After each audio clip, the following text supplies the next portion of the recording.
ओम नमः शिवाय। जय शिव शंभु। आप सभी को सावन सोमवार के चौथे सोमवार की हार्दिक शुभकामनाएं।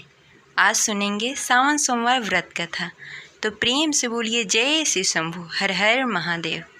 सोमवार का दिन भगवान शिव को समर्पित है। आज के दिन भगवान शिव की पूजा आराधना करने से भगवान शिव और माता पार्वती की कृपा प्राप्त होती है। सोमवार के दिन व्रत पूजन करना चाहिए और व्रत कथा सुनना चाहिए।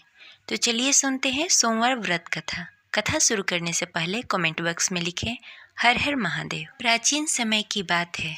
एक नगर में एक बहुत ही धनवान साहूकार रहता था, जिसके घर धन्य धान्य की कोई कमी नहीं थी। परंतु उसको एक दुख था कि उसका कोई पुत्र नहीं था। वह इसी चिंता में रात दिन रहता था।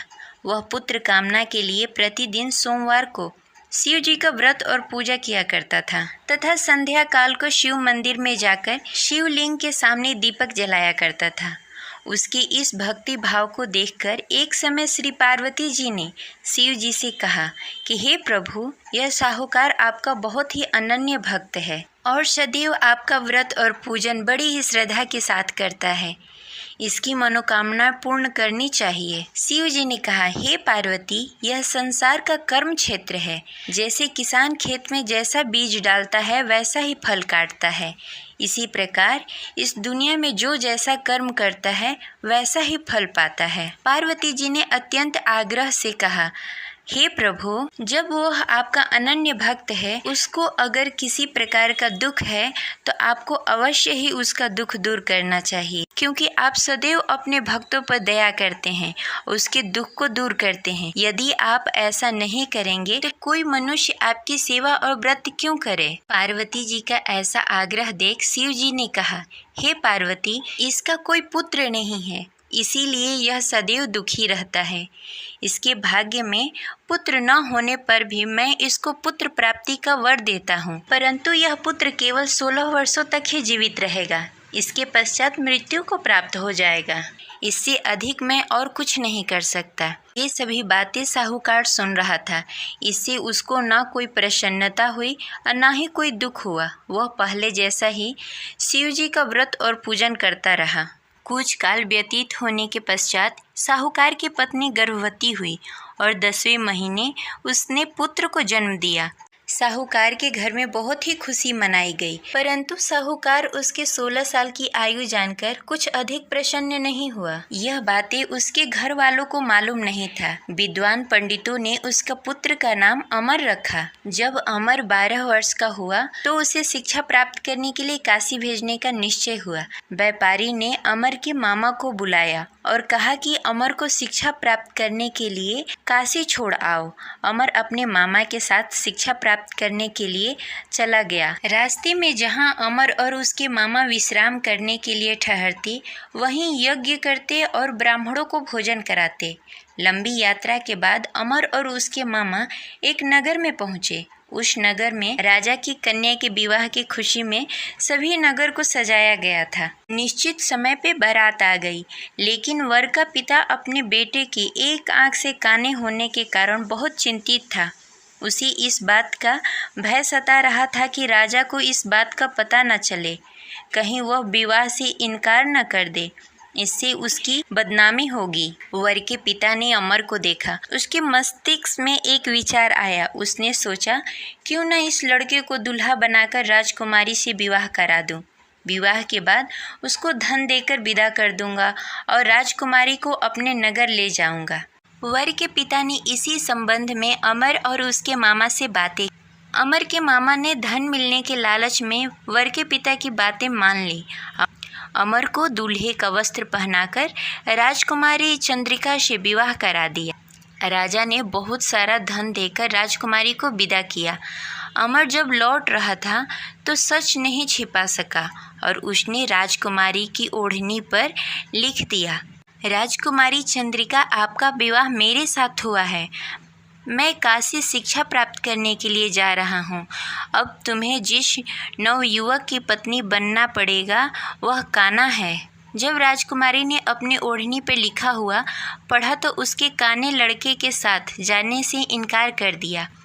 राजा ने सब बातें जानकर राजकुमारी को महल में रख लिया और उधर अमर अपने मामा के साथ काशी पहुंच गया। अमर ने गुरुकुल में पढ़ना शुरू कर दिया। जब अमर की आयु 16 वर्ष पूरी हो गई, उसने एक यज्ञ किया। यज्ञ की समाप्ति पर ब्राह्मणों को भोजन कराया और सभी को अन्न और वस्त्र दान किए। रात्रि को अमर अपने शयन कक्ष में सोने के लिए चला गया। शिव जी के वरदान के अनुसार शयन अवस्था में अमर के प्राण पखेरु उड़ गए। सूर्योदय पर मामा अमर को मृत देखकर रोने लगे। आसपास के लोग भी एकत्र होकर दुख प्रकट करने लगे। मामा के रोने विलापने का स्वर समीप से गुजरते हुए भगवान शिव और माता पार्वती ने सुन लिया। पार्वती जी ने शिव जी से कहा, मुझे इसके रोने का स्वर सहन नहीं हो रहा है, आप इस व्यक्ति के कष्ट अवश्य दूर करें। भगवान शिव जी ने पार्वती जी के साथ अदृश्य रूप में समीप जाकर अमर को देखा तो पार्वती जी से बोला, हे पार्वती, यह तो वही व्यापारी का पुत्र है। मैंने इसे 16 वर्ष तक की आयु का वरदान दिया था। इसकी आयु पूरी हो गई है। पार्वती जी ने फिर भगवान शिव जी से निवेदन किया, हे प्रभु, आप इस लड़के को जीवित करें, नहीं तो इसके माता पिता पुत्र की मृत्यु के कारण रो रो कर अपने प्राण त्याग देंगे। इसके पिता तो आपके परम भक्त हैं, जो वर्षों से सोमवार का व्रत करते हुए भोग लगा रहा है। पार्वती जी के आग्रह करने पर भगवान शिव ने उस लड़के को जीवित होने का वरदान दिया और कुछ ही पल में वह जीवित होकर उठ गया। शिक्षा प्राप्त करने के बाद अमर अपने मामा के साथ अपने नगर की ओर चल दिया। दोनों चलते चलते उसी नगर पहुँचे जहाँ अमर का विवाह हुआ था। उस नगर में भी अमर ने यज्ञ का आयोजन किया। समीप से गुजरते हुए नगर के राजा ने यज्ञ का आयोजन देखा। राजा ने अमर को तुरंत पहचान लिया। यज्ञ समाप्त होने पर राजा ने अमर और उसके मामा को महल में लेकर गए और कुछ दिनों तक उन्हें महल में ही रखा। उसके पश्चात बहुत सारा धन वस्त्र देकर राजकुमारी के साथ विदा किया। रास्ते में सुरक्षा के लिए राजा ने बहुत सारे सैनिकों को भी साथ में भेजा। मामा ने नगर में पहुंचते ही एक दूत को घर पर भेजकर अपने आगमन की सूचना भेज दी। अपने बेटे अमर के जीवित वापस लौटने की सूचना से व्यापारी बहुत प्रसन्न हुआ। व्यापारी ने अपने पत्नी के साथ स्वयं को एक कमरे में बंद कर रखा था। भूखे प्यासे रहकर व्यापारी और उसकी पत्नी बेटे की प्रतीक्षा कर रहे थे। उन्होंने प्रतिज्ञा कर रखी थी कि यदि उन्हें अपना बेटा मृत्यु के मुंह से वापस लौटकर नहीं आया तो वो अपने प्राण त्याग देंगे। व्यापारी अपनी पत्नी और मित्रों के साथ नगर के द्वार पर चला गया। उसने अपने बेटे का विवाह का समाचार सुनकर पुत्रवधू राजकुमारी चंद्रिका को देखकर उसकी खुशी का ठिकाना न रहा। उसी रात भगवान शिव ने व्यापारी को स्वप्न में आकर कहा, हे श्रेष्ठ, मैं तेरे सोमवार के व्रत करने और कथा सुनने से बहुत प्रसन्न हूँ। इसी वजह से मैंने तुम्हारे पुत्र की लंबी आयु कर दी है। व्यापारी बहुत प्रसन्न हुआ। सोमवार का व्रत करने से व्यापारी के घर में खुशियाँ लौट आई।